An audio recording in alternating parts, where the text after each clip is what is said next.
আসসালামু আলাইকুম রহমতুল্লাহি বরকাতুহু।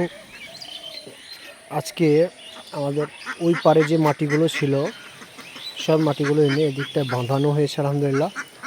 মসজিদটা অনেক ধারি ছেড়ে গেছে, মসজিদটা পড়ে যাবে, সেই কারণে অগ্রিম আমাদের কিছু সাথী ভাই এসে মাটি দিয়ে খুব সুন্দর করে বাঁধিয়ে দিয়েছে।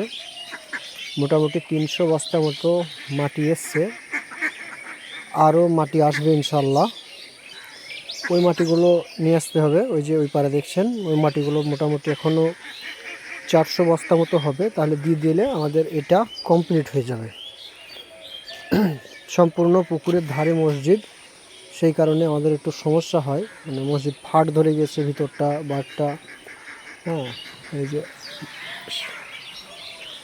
তো মসজিদটা যেন দোয়া করবেন, মসজিদটা যেন আমাদের আরও উন্নত করতে পারি। শুধু মসজিদের উন্নত করলেই হবে না, মুসল্লিরও যেন উন্নত হয়। তো খুব সুন্দর লাগছে আলহামদুলিল্লাহ। হাঁসগুলো মানে কী করছে, এদিকে আছে। তো যাই হোক, আজ এই পর্যন্তই। আসসালামু আলাইকুম।